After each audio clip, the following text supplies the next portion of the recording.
Hey guys, this is Chetan for Gizmo Times and you're watching the gaming review of the Samsung Galaxy M31. This is the mid-range smartphone that's coming with the Exynos 9611 chipset, and along with that there's Mali G72 MP3 GPU, and for the graphics performance this is going to be compared with the same previous device, that's the Galaxy M30s, and also since it's 9611 it could also be compared with the Galaxy A series coming at around 20,000 rupees. So almost the same chipset, but on the front it has a 6.4-inch Super AMOLED display with the 1080 to 2400 pixels of screen resolution. There's also the 6000 mAh battery powering this device. So we'll do a quick gaming review just to let you know about the graphics settings that are possible, and you could check out how it performs. So under the graphic settings you can see it has the option of smooth and extreme, which is the gaming option that's the best that most of the users would want to choose. And then if you go up to HDR, it has the ultra frame rate. So basically it has almost the HDR extreme, which is not present, but it's the highest that we have in the Indian servers. At least in China they have gone up to ultra HD, and even for the frame rate they have gone over extreme, but here you see HDR ultra, that's possible. But we'll start the gaming with the smooth and extreme option first, and then we'll move on to check out the HDR and ultra option. So the phone has a single firing speaker towards the bottom, and it does have the headphone jack, so there's no issue with the gameplay because most of us play the PUBG Mobile game using our headphones. So let's start a classic game and show you the gaming performance here. So now as soon as the game is starting, we are going to show you the temperatures. It's about 36 degrees on the front. Towards the bottom it's not that much. On the back of the phone the temperature is about 34 degrees towards the bottom, and towards the top it's about 38, since the game was open for some time already, so that heating was anyway expected there.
So far it has been pretty consistent with the frame rates, except when we were landing there was some frame drops, but that's expected with some hot drops.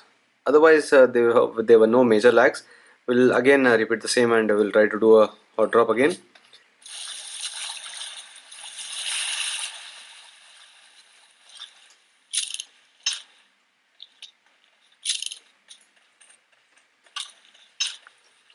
This is the gyroscope. Let's also get into the sensitivity and show you the gyroscope no scope. It's at 205.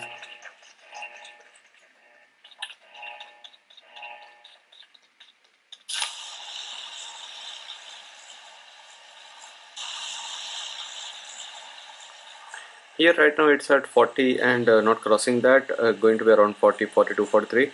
Let's see if it gets better once we land.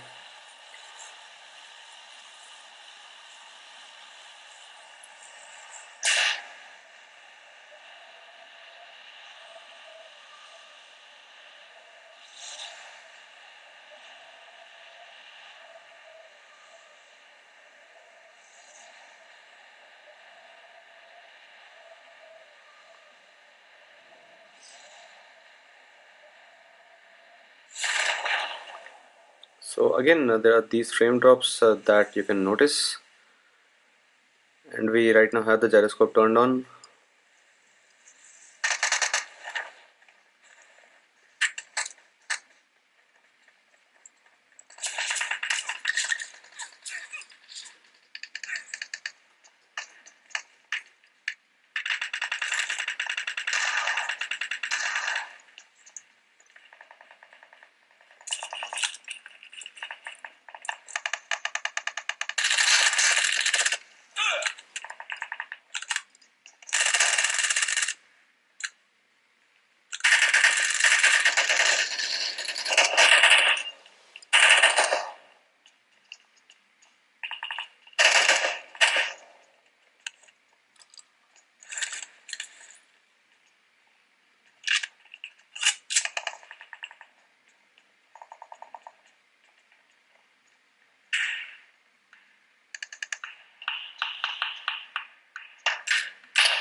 Now we'll quickly go to HDR and Ultra, where the frame rates are expected to be around 40 FPS. Let's see if it does the same performance there as well.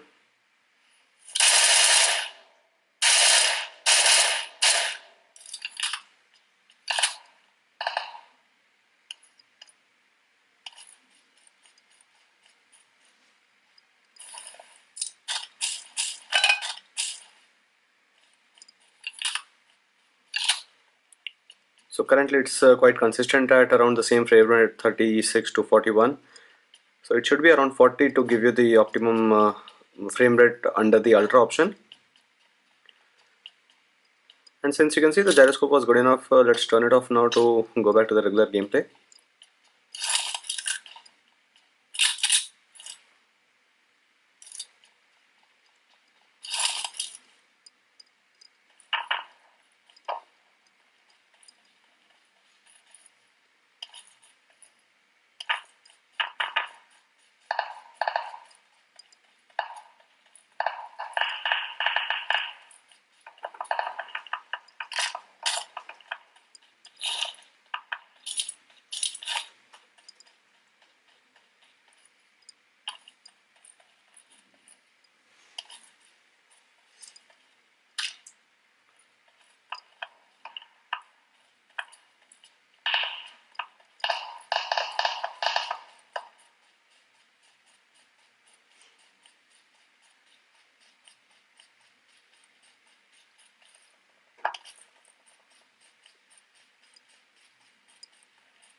There are a few frame drops. See, right now it's randomly dropping a few frames, but otherwise it has been a smooth one so far.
So going back to smooth and extreme before we end this, so far you can see there were only a few frame drops, otherwise things were pretty much handled well.